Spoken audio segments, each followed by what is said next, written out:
everyone, welcome to biology lecture. Myself Somnath Pulicha here. Today we are going to start with our new chapter that is class 11 Cell the unit of life. Okay, so here हम लोग cell के बारे में एकदम detail describe करेंगे और sales के अंदर जितने भी सेल ऑर्गेनल्स होते हैं उन सब के बारे में बात करेंगे. Okay, so now as you can see here cell the unit of life में हम लोगों ने इंट्रोडक्शन देख ही लिया था, जहाँ पे हम लोग ने लाइक प्रोकैरियोटिक सेल्स के बारे में बात की थी, यूकैरियोटिक सेल्स के बारे में बात की थी. ओके, और यूकैरियोटिक सेल्स में हम लोगों ने एनिमल सेल्स को देखा था और फिर प्लांट सेल्स को देखा था.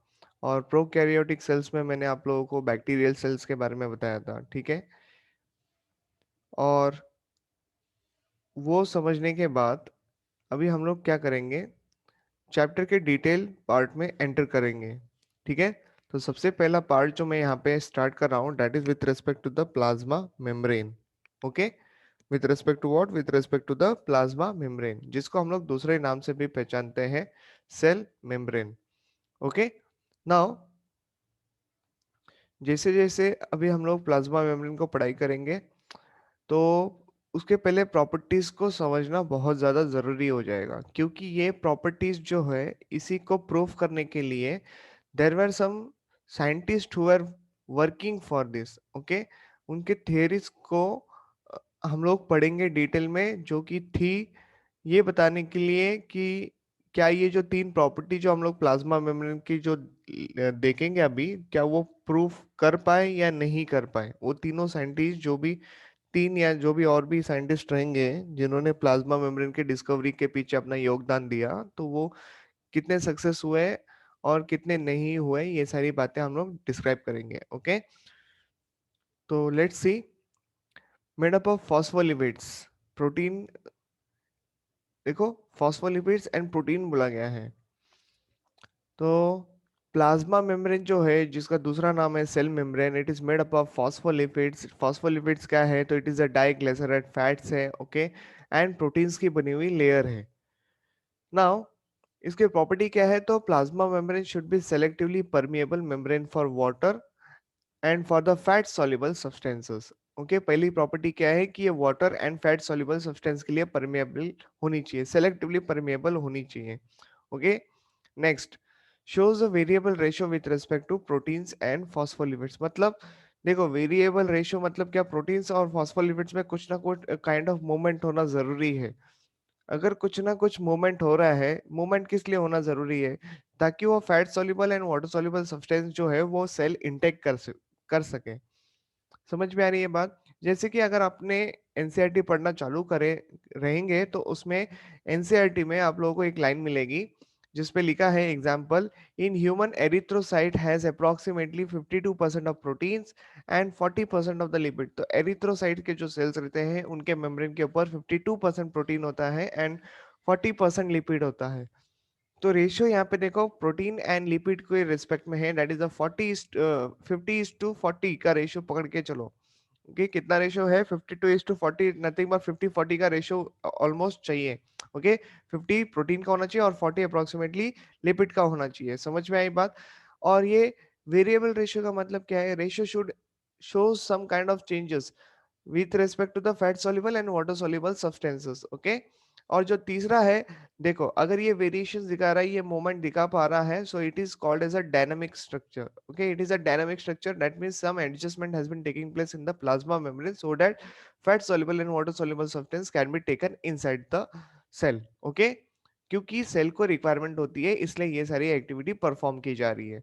ओके, सो ये तीनों प्रॉपर्टी देखने के बाद हम लोग एंटर कर रहे हैं theories to prove the three properties of the plasma membrane. तो सबसे पहले स्क्रीन पे आ रही है आपके सैंडविच मॉडल थ्योरी. ओके, तो सैंडविच मॉडल थ्योरी जो दी थी वो डैनियली एंड डेवसन ने दी थी. ओके, डैनियली एंड डेवसन ने दी थी. ओके, नाम याद रखना जरूरी है, even the name of the theory is also plays very important role. According to them, अभी डैनियली एंड डेवसन क्या कह रहे हैं. ओके, तो प्लाज्मा मेम्ब्रेन जो है it is made up of proteins and phospholipid, ये जैसे कि हम लोगों ने यहाँ पे भी देखा वही बात है. लेकिन इनके अकॉर्डिंगली प्रोटीन का जो स्ट्रक्चर है वो है अल्फा ग्लोबुलर, मतलब ऐसे राउंड स्ट्रक्चर है. ओके, प्रोटीन का स्ट्रक्चर कैसा है, अल्फा ग्लोबुलर स्ट्रक्चर है। और फॉस्फोलिपिड जो है वो एम्फीपैथिक है। एम्फीपैथिक स्ट्रक्चर का मतलब अभी हम लोग डायग्राम के थ्रू भी समझेंगे। That is, it is made up of glycerol head and phosphate group.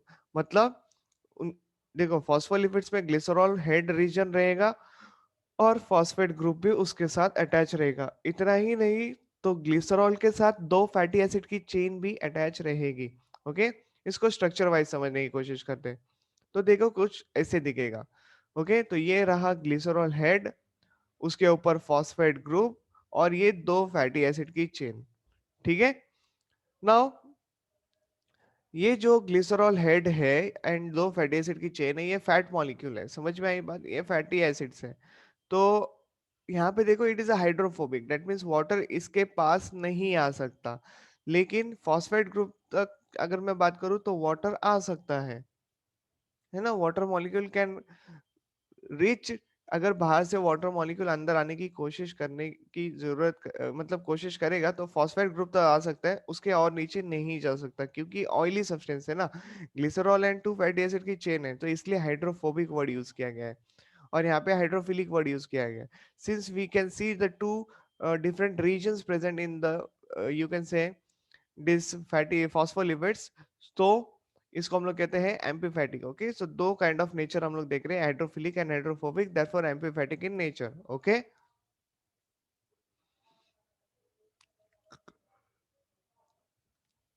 Now note क्या बोलता है यहाँ पे, फॉस्फोलिपिड जो है ये अरेंज रहती है बाय लेयर में। ओके, और प्रोटीन जो है इसके आइदर साइड्स में प्रेजेंट रहेंगे। तो जैसे कि आप लोग देख रहे हो, मैंने जो फॉस्फोलिपिड का जो स्ट्रक्चर अभी ऊपर बताया, उसको मैंने मॉडिफाई किया है। अभी हम लोग जब भी फॉस्फोलिपिड्स को सुनेंगे तो ये इस तरीके से बनाएंगे। ओके, तो glycerol head and the fatty acid chains, तो ये दो फैटी एसिड की चेन है जो हमने ऐसे दिखाई है। तो ठीक है, तो इस तरीके से डायग्राम को मैं रिप्रेजेंट करने वाला हूँ आगे, तो आप लोग थोड़ा सा ध्यान देना इसके ऊपर। और प्रोटीन जो है अल्फा ग्लोबुलर है, इसलिए मैं सर्कुलर प्रोटीन बनाऊंगा। ओके, सो ये इस तरीके से अरेंज है फॉस्फोलिपिड, जो कि बाई लेयर में प्रेजेंट है। तो ये दोनों की टेल जो है आपस के एक दूसरे के सामने आनी चाहिए। समझ में आई बातें, इस तरीके से। और ये दोनों एक दूसरे के सामने प्रेजेंट है, इनके बीच में एक फोर्स भी काम करता है, जिसको कहते हैं वीक वैंडरवाल फोर्स। ओके, और proteins will be seen on the either side, ऊपर भी प्रोटीन रहेगा ग्लोबुलर, नीचे भी अल्फा ग्लोबुलर प्रोटीन रहेगा। ओके, तो अभी इसको समझने की कोशिश करते हैं। देखो, तो ये कुछ ऐसा स्ट्रक्चर दिखेगा according to the Danielli and Davson. Okay, तो बाहर पूरे प्रोटीन्स की लेयर है, एकदम अंदर भी प्रोटीन्स की लेयर है, और बीच में दो लेयर है, किसकी, फॉस्फोलिपिड्स की। ओके, तो ये जो है ये सैंडविच के जैसे दिखता है, इसलिए इसको नाम दिया सैंडविच मॉडल थ्योरी। समझ में आई बात। ओके, अब यहाँ पे देखो फैट सॉल्युबल सब्सटेंस है। फैट सॉल्युबल सब्सटेंस प्रोटीन से इजीली पास हो जाता है, फॉस्फेट से भी पास हो जाएगा, फॉस्फोलिपिड से भी पास हो जाएगा। देखो, और फैट सॉल्युबल सब्सटेंस जो है ये बाहर से सीधा अंदर आ चुका है, प्लाज्मा मेम्ब्रेन के थ्रू पास होके सीधा अंदर आ गया।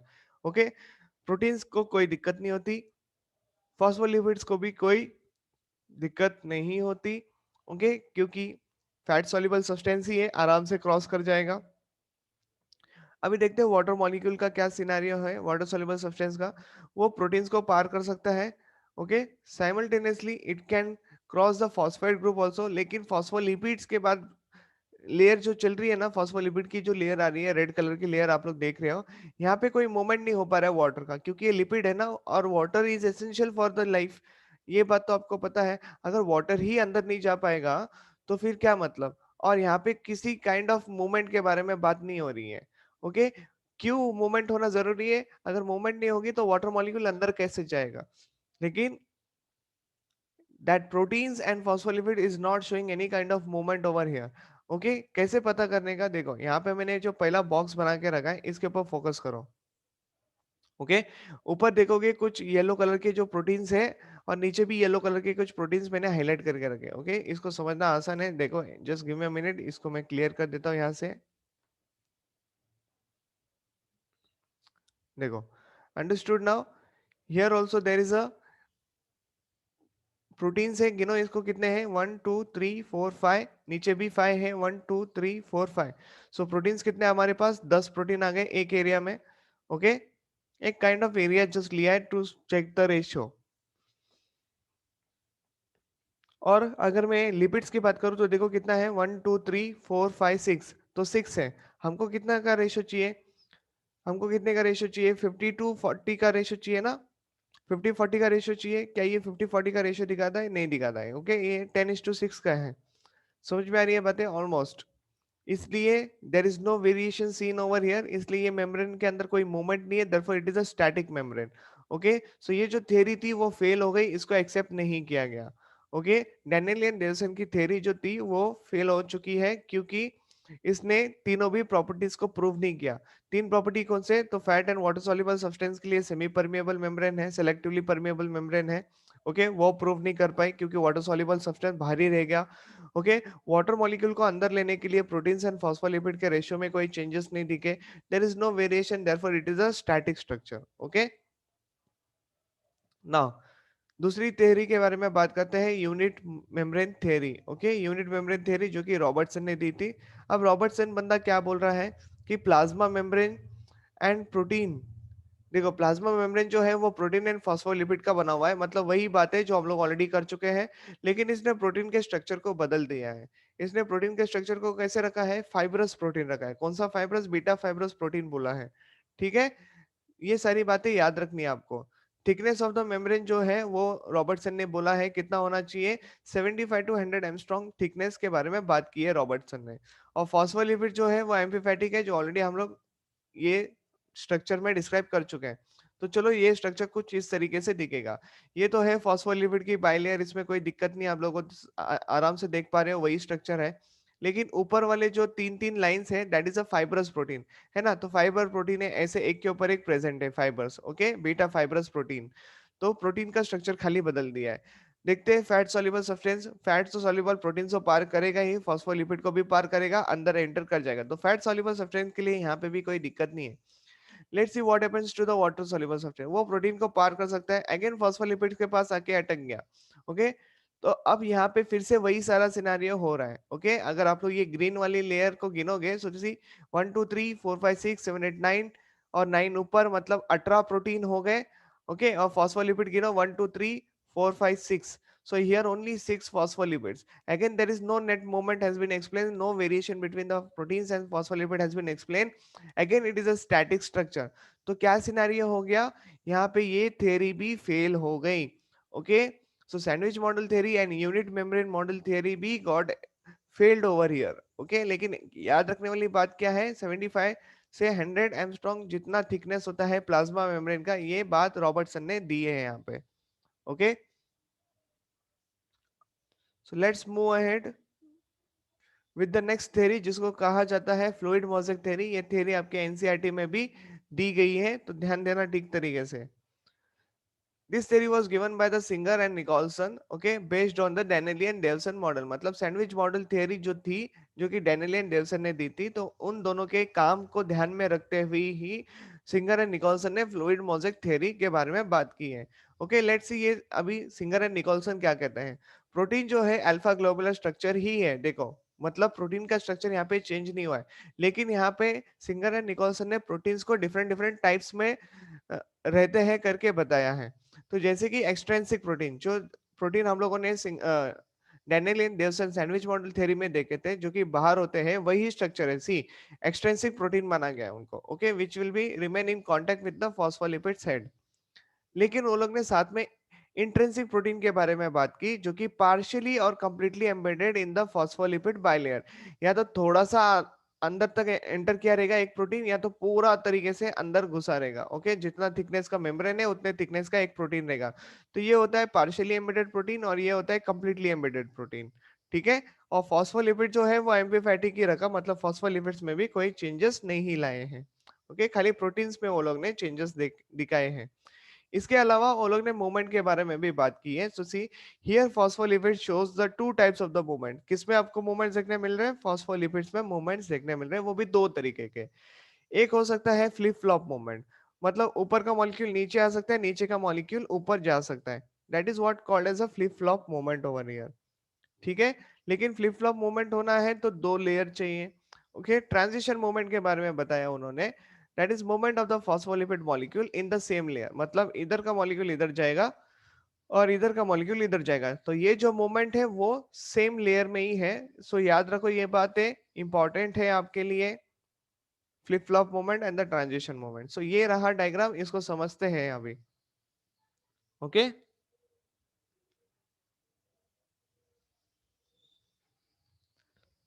तो सी ओवर हियर बहुत इजी है इसको समझना। ये जो ब्लू कलर का आधा प्रोटीन जो दिख रहा है, this is a partially embedded protein. और ये जो यहाँ पे आप लोग ब्लू कलर का देख रहे हो पूरा लंबा सा हाइट में है, it is a completely embedded protein. ठीक है, फाइन। और ये जो छोटे छोटे ब्लू कलर के स्ट्रक्चर जो हम लोग अल्फा ग्लोबुलर स्ट्रक्चर देख रहे हैं, दिस आर एक्सट्रिंसिक प्रोटीन्स। कौन से प्रोटीन्स हैं वो? एक्सट्रिंसिक प्रोटीन्स है। ठीक है, तो ये सारी बातें हम लोग ने पहले भी देखी थी। ओके, बाकी के थे। और ये जो रेड कलर के मॉलिक्यूल्स है, this are phospholipids bilayer molecule. ठीक है, ऑलमोस्ट सैंडविच मॉडल जैसे ही दिख रहा है। फाइन। नाउ अगर यहाँ पे आप लोग देखोगे, ये जो फैट सॉल्युबल सब्सटेंस है, फैट सॉल्युबल सब्सटेंस वो तो इजीली क्रॉस करते ही जा रहा है, यहाँ पे भी इजीली क्रॉस कर ही जाएगा। ठीक है, लेकिन यहाँ पे जो वाटर सॉल्युबल सब्सटेंस है वो बीच में से तो जा नहीं सकता है। अगर पार्शियली एम्बेडेड से जाने की कोशिश करेगा फिर से अटक जाएगा यहाँ पे ही, क्योंकि वो आधा ही एम्बेडेड है। फिर वाटर मॉलिक्यूल अगर कंप्लीटली एम्बेडेड प्रोटीन्स के पास आएगा तो वो इजीली पार कर जाएगा। Okay, that means water is getting inside the cell. समझ में आ रही है? जो कि इंपॉर्टेंट था, सेल के अंदर वाटर मॉलिक्यूल जाना जरूरी था, ये बात आप लोगों को पहले भी बताई थी मैंने, क्योंकि water is essential for the life, है ना। So water is getting inside.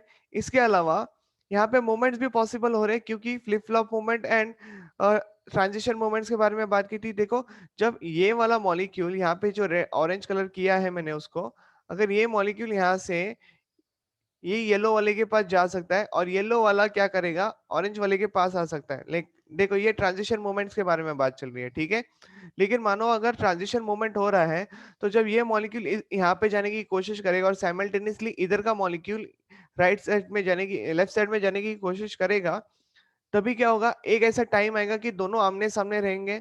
समझ में आ रही है बातें? दोनों आमने सामने रहेंगे और उतने देर के लिए ये वाला जगह भी खाली रहेगा और ये वाला जगह भी खाली रहेगा। ओके, जब पहले वाला मॉलिक्यूल हिल के अपनी जगह से हट के दूसरी जगह लेने के लिए जाता है, तो उतने इंटरवल के लिए भी वहां पे फॉस्फोलिपिड एब्सेंट रहेगा। बात समझ में आ रही है? So that absent will be bringing the variations in the phospholipids। समझ में आ रही है? मतलब phospholipids में variations दिख रहे हैं। और ऊपर का मॉलिक्यूल अगर नीचे आ रहा है, ग्रीन वाला मॉलिक्यूल ब्राउन वाले की जगह ले रहा है, या फिर ब्राउन वाला ग्रीन वाले की जगह ले रहा है, तो दोनों मेम्ब्रेन के बीच में भी आप लोग मूवमेंट देख पा रहे हो। सो it is a flip flop movement. समझ में आ रही है ना बातें? तो इस तरीके से इसको एक्सप्लेन किया गया है। ओके, रेशियो इनिशियल लेवल पे जब कोई मूवमेंट नहीं होता तो 5:5 का रह सकता है, लेकिन अगर समझो मूवमेंट होना चालू हुआ, so it can be, ratio can be change. Phospholipid का रेशियो देखो 4 हो गया। समझ में आ रही है बात? मतलब उतने समय के लिए उस जगह से फॉस्फोलिपिड ने जगह चेंज करने की कोशिश की है। Okay, so see, variations can be seen, shows movement, so it is a dynamic structure, है ना। मतलब प्रॉपर्टीज प्रूव्स हो रही है यहाँ से। ठीक है, अब ये फ्लूइड मोज़ेक थ्योरी नाम क्यों दिया? क्योंकि फ्लूइड को बोला गया है लिपिड एंड प्रोटीन को बोला गया है आइसबर्ग। आइसबर्ग जो है वो लिपिड वाले सी के ऊपर फ्लोट कर रहा है, ऐसा वो लोग ने बोला है। ठीक है, so that is what the important over here. और यहाँ पे फ्लूइड का नेचर भी बताया है, it is a quasi fluid. Quasi fluid यानी जेली लाइक कंसिस्टेंसी होती है। और यहाँ पे सिंगर एंड निकोलसन ने ये जो कंप्लीटली एम्बेडेड प्रोटीन है जिसके थ्रू वाटर वगैरह अंदर गया, उसकी पोर साइज होती है, तो पोर साइज मेंशन की है 7 to 10 एंगस्ट्रॉम। और रॉबर्टसन के थियरी में हम लोगों ने देखा था कि प्लाज्मा मेम्ब्रेन की थिकनेस जो है वो 75 to 100 एंगस्ट्रॉम है। ठीक है, तो ये सारी बातें यहाँ से हम लोगों ने पूरी सीख ली है। और इसे ये भी पता किया है कि सिंगर एंड निकोलसन की जो प्लाज्मा मेम्ब्रेन की थ्योरी थी, फ्लूइड मोज़ेक थ्योरी, वो एक्सेप्ट की गई है। ओके, ठीक है, इंपॉर्टेंट था, याद रखो, प्लाज्मा मेम्ब्रेन टॉपिक चल रहा है। Okay, now to understand more detail over here with respect to the plasma membrane, कुछ प्रोसेस होते हैं जो कि प्लाज्मा मेम्ब्रेन के थ्रू होने चाहिए, तो एक है ऑस्मोसिस। ओके, तो let's talk about this now. सबको पता है movement of the solvent can takes place, that is water, from across a semi permeable membrane from its higher concentration to its lower concentration till it reaches to the equilibrium। ये आप लोग already पढ़ते आ रहे हो, right? अगर पानी अंदर जा रहा है सेल के, तो हम लोग उसको बोलेंगे एंडोस्मोसिस। अगर सेल के थ्रू पानी बाहर आ रहा है तो हम लोग उसको बोलेंगे एक्सोस्मोसिस। ठीक है, आइसोटोनिक सॉल्यूशन होता है मतलब दोनों जगह पे बैलेंस होता है। मतलब मानो अगर मैं यहाँ पे एक बीकर रखूं, बीकर में यहाँ पे बीच में सेमी परमेबल मेम्ब्रेन रखूं, यहाँ का सॉल्यूशन और यहाँ का सॉल्यूशन का कॉन्सेंट्रेशन सेम है, तो कोई भी मूवमेंट नहीं होगा। जितने मॉलिक्यूल यहाँ पे जाएंगे उतने ही मॉलिक्यूल यहाँ पे आ जाएंगे। मतलब ये बैलेंस फॉर्म्ड है। समझ में आ रही है बातें? Okay, C, both inside as well as outside the cell the concentration of a solution is same, then such solution will be called as a isotonic solution. Okay, इस तरीके से समझना है। मान लो यहाँ पे एक बीकर है, बीकर में मैंने एक सेल रखा है, तो सेल के अंदर का कॉन्सेंट्रेशन सेल के बाहर के कॉन्सेंट्रेशन के साथ मैच खा रहा है, so there is no net movement will be seen over here, so net variations will not be seen. तो क्या हो रहा है? It is a balance form, isotonic solution है। ओके, उसी की तरह हमको अभी नेक्स्ट सिनेरियो समझना है, hypotonic solution. Okay, when the concentration of a solution outside the cell is lower than that of the concentration inside the cell, तो क्या होता है? Solution is hypotonic. तो मतलब ये जो बीकर है, बीकर में जो बाहर का सॉल्यूशन जो है हाइपोटोनिक सॉल्यूशन है। मतलब क्या है? इसके पास लेस सॉल्यूट है और मोर सॉल्वेंट है, ठीक है? तो that will be trying to move inside the cell, क्योंकि अंदर का कॉन्सेंट्रेटेड एरिया है ना, तो ये होता है एंडोऑस्मोसिस। ठीक है, अभी इसको समझते हैं, देखो कैसे। नोट, अगर मैं एक सेल को हाइपोटोनिक सॉल्यूशन में रखूं, it will swell and may rupture also. अगर एनिमल सेल है तो रप्चर हो जाएगा स्वेल करके, क्योंकि बाहर सेल वॉल नहीं होती। लेकिन अगर प्लांट सेल को रखेंगे so it will not rupture, क्योंकि सेल वॉल प्रेजेंट होता है। यही तो बातें हैं यहाँ पे, इंटरेस्टिंग बनाते हैं इस टॉपिक को। ठीक है, next, hypertonic solution. So let's talk about hypertonic solution. When the concentration of the solution is more as compared to the cell sap. Okay, तो देखो यहाँ पे एक बीकर है, बीकर में हाइपरटोनिक सोल्यूशन है, और यहाँ पे जो सेल है उसके अंदर ऑलरेडी बहुत ज्यादा सॉल्वेंट है, तो वो क्या करेगा? एक्सऑस्मोसिस प्रोसेस करेगा, मतलब पानी को बाहर निकालने की कोशिश करेगा। क्यों बाहर? क्योंकि बाहर का जो कॉन्सेंट्रेशन है वो बहुत ज्यादा है। ओके, कॉन्सेंट्रेटेड फॉर्म में, इसलिए अगर ये एनिमल सेल हो जाएगा तो श्रिंक हो जाएगा। क्या हो जाएगा? एनिमल सेल होगा, पानी जब बाहर आएगा तो सेल की साइज रिड्यूस हो जाएगी, श्रिंक हो जाएगा। ये एक्सपेरिमेंट परफॉर्म किया गया था आरबीसी के ऊपर। तो आरबीसी का स्ट्रक्चर है ना कुछ इस तरीके से हो गया था, श्रिंक होके, है ना। तो ऐसे स्ट्रक्चर को हम लोग कहते हैं क्रीनेटेड आरबीसी, और प्रोसेस को कहा जाता है क्रीनेशन। ओके, तो ये याद रखो। If it is a plant cell तो क्या हो जाएगा? प्लांट सेल भी श्रिंक होगा, लेकिन बाहर से कोई चेंजेस नहीं दिखेंगे। क्यों? क्योंकि उनके पास सेल वॉल होता है, उनके स्ट्रक्चर में कोई चेंजेस नहीं होगा। लेकिन as a result plasma membrane will leave the cell wall. लेकिन देखो, प्लाज्मा मेम्ब्रेन जो है ना, सेल वॉल के साथ जो अटैच रहती है अंदर के साइड से, वो श्रिंक होना चालू हो जाएगी। इन शॉर्ट क्या हो रहा है? प्रोटोप्लाज्म श्रिंक हो रहा है, जिसके कारण इस प्रोसेस को कहा जाता है प्लाज्मोलाइसिस। ओके, अगर ये सेल श्रिंक हो रहा है, प्रोटोप्लाज्म श्रिंक हो रहा है अंदर से, बाहर से नहीं, ऐसे सेल को हम लोग कहते हैं प्लाज्मोलाइज्ड सेल। ओके, अगर मैंने ऐसे प्लाज्मोलाइज्ड सेल को फिर से हाइपोटोनिक सॉल्यूशन में रख दिया, तो वो फिर से अपना स्ट्रक्चर रीगेन कर लेगा, and such cell will be called as now deplasmolysed cell. Okay, तो दोनों प्रोसेस याद रखो, plasmolysed and deplasmolysed. Okay, structure changes नहीं होते, खाली प्रोटोप्लाज्म डिटैच होता है पहले वाले केस में, और फिर से उसको हाइपोटोनिक सॉल्यूशन में रखने से it will regain its structure. Okay,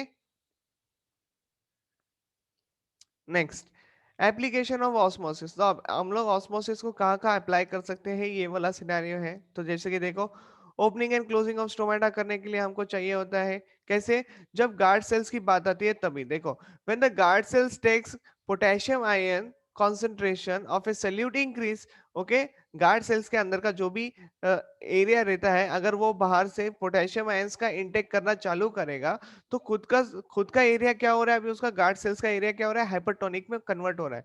अभी हाइपर गार्ड सेल्स के बाजू में जो सब्सिडरी सेल्स होते हैं, वहां से वाटर का मूवमेंट चालू हो जाएगा टू मूव इनसाइड, तो एंडोस्मोसिस हो रही है बातें। Okay, so water from the subsidiary cells which are hypotonic now will move into the hypertonic solution, due to which the guard cells will become turgid and the stomata will open.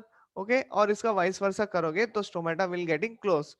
दूसरा example जो है वो है mimosa pudica, जिसको हम लोग कहते हैं टच मी नॉट प्लांट। सबको पता है कि ये लीफ होते हैं, लीफ के नीचे जो लीफ पेटियोल होता है, पेटियोल इनका स्वेलन होता है। ओके, ये स्वेलिंग होता है। ओके, तो see what is happening over here, pulviness of the leaves are swollen due to which the leaves are stretched. Okay, तो ये कंपाउंड लीफ होते हैं ना, तो देखो ये इस तरीके से यहाँ पे लीफलेट्स अगर हम लोग बनाएंगे, सो दीज आर लीफलेट्स, समझ में आ रही है बातें, ऐसे होता है कंपाउंड लीफ। और यहाँ पे होती है swelling in the pulvinus region. तो यहाँ के जो सेल्स हैं उनके पास ऑलरेडी बहुत ज्यादा पानी है, ओके, जिसके वजह से ये लीफ जो है वो स्ट्रेच है। जैसे मैंने यहाँ पे इसको हाथ लगाया तो स्टिम्युलस पहुंच जाएगी पल्विनस में, और तो पल्विनस के सेल्स क्या करेंगे, एक्सऑस्मोसिस प्रोसेस करेंगे, और ये सारा पानी कम होने के कारण ये जो लीफलेट्स है वो क्लोज हो जाएंगे। ओके, सो इसलिए हम लोग इसको कहते हैं टच मी नॉट प्लांट। समझ में आ रही है बात, टच करने से स्टिम्युलस एक्सॉस्मोसिस प्रोसेस करती है पल्विनस रीजन से, ओके, जिसके वजह से इनके सेल्स में से एक्सॉस्मोसिस होने लगता है और लीफलेट्स बंद हो जाते हैं। Okay, next, absorption of water का जो सिनेरियो आप लोग देख रहे हो यहाँ पे, by the root hairs till cortex region, that is due to the osmosis. Okay, और फिर जो सीड जर्मिनेशन होता है by the process called as imbibitions, ये भी एक ऑस्मोसिस ऑस्मोसिस का ही एग्जांपल है। ठीक है, नेक्स्ट, सो यहाँ पे हम लोग देखेंगे अभी नया टॉपिक जिसको कहा जाता है diffusion. So movement of the solute particle from its higher concentration to its lower concentration till it reaches to the equilibrium. Osmosis में सॉल्वेंट का मूवमेंट हो रहा था, डिफ्यूजन में सल्यूट का मूवमेंट हो रहा है, तो दोनों डेफिनेशंस पे ध्यान देने की बात है, ठीक से। ओके, नाउ फैक्टर क्या क्या हो सकते हैं जिनके कारण डिफ्यूजन वाले प्रोसेस में दिक्कत आ सकती है या फिर बड़े इजीली हो जाएगा। तो जैसे कि देखो, high temperature, faster will be the rate of diffusion. Okay, density of a medium, अगर जितना ज्यादा डेंस मटेरियल रहेगा उतना स्लो इसका डिफ्यूजन प्रोसेस रहेगा। ये दिया था ग्राहम ने, तो ग्राहम लॉ होता है, so D is inversely proportional to the under root D. Okay, so D यहाँ पे is a rate of diffusion and the small D is nothing but the density of the medium. Understood. Next, distance की बात करते हैं। सो जितना ज्यादा distance रहेगा उतना rate of diffusion will be less. Okay, जितना कम डिस्टेंस रहेगा उतना फास्ट रहेगा डिफ्यूजन का प्रोसेस। ओके, और concentration gradient, higher concentration will move faster. Okay, जैसे कि हमारे परफ्यूम्स काम करते हैं। समझ में आ रही है बातें। So coming to the next part, we are entering into the new topic that is called as a facilitated diffusion. ये इनको करने के लिए कैरियर प्रोटीन चाहिए होते हैं, पैसिव प्रोसेस होते हैं। ठीक है, तो इसके बाद हमारा टॉपिक जो चालू हो रहा है वो है active transport across the plasma membrane. Okay, तो एक्टिव का मतलब होता है एनर्जी खर्चा करना, है ना। तो जैसे कि देखो यहाँ पे है प्लाज्मा मेम्ब्रेन, ये जो स्ट्रक्चर है ये प्लाज्मा मेम्ब्रेन है, और प्लाज्मा मेम्ब्रेन के बीच में कोई ऐसे प्रोटीन्स होते हैं। Okay, these our channel protein, either ये सोडियम का चैनल हो सकता है, आइदर ये पोटेशियम का चैनल हो सकता है। ठीक है, ठीक है, या तो फिर ये दोनों का चैनल भी काम कर सकता है, एक ही प्रोटीन। तो यहाँ पे लिखा है एंटीपोड, क्या लिखा है, एंटीपोड, मतलब दो चीजें मूव कर रही है अपोजिट डायरेक्शन में। देखो, अंदर से सोडियम बाहर जा रहे हैं, कितने, 3 सोडियम बाहर जा रहे हैं, whereas at that time only the 2 potassium is also coming inside. Okay, ये आपको ध्यान में रखना है। और तभी क्या होता है, एक एटीपी मॉलिक्यूल यूज हो जाता है। ओके, मतलब 3 सोडियम आयन बाहर जाते हैं, 2 पोटेशियम आयन साइमल्टेनियसली अंदर आते हैं with the expenditure of an ATP. Okay, ये ध्यान रखना है। तो देखो यहाँ पे नोट क्या बोलती है आपको, one protein helps the transport of the two substance in opposite direction, therefore it is a primary active transport also. Okay, तो एक प्रोटीन मॉलिक्यूल दो opposite direction, therefore antiport. Okay, वैसे ही सिम्पोर्ट होता है, दो सब्सटेंस एक ही डायरेक्शन में move करती है और एक ही प्रोटीन के थ्रू ये काम होता है, इसलिए कहा जाता है सिम्पोर्ट। जैसे कि ग्लूकोज बाहर होते हैं और सोडियम आयंस भी बाहर होते हैं, अगर उनको अंदर जाना है तो ग्लूकोज को लेके जाना पड़ेगा। मतलब देखो, ग्लूकोज को अगर अंदर जाना है तो सोडियम के साथ ही जा सकता है, नहीं तो नहीं जा सकता। तो ग्लूकोज को कैरी करने के लिए sodium ion plays a very important role. Okay, तो ये याद रखना है। तो नोट क्या बोलती है, see over here, for glucose sodium ion is a carrier. Okay, symport movement of two substance in the same direction by the one protein. Okay, so here we completed, you can say, a kind of plasma membrane का theory. Okay, मिलेंगे आपको next lecture से, तब तक के लिए NCERT read करो। ठीक है, और जो भी डाउट्स रहेंगे वो बताते रहना, so that we can deal accordingly. Okay, thank you very much, bye bye.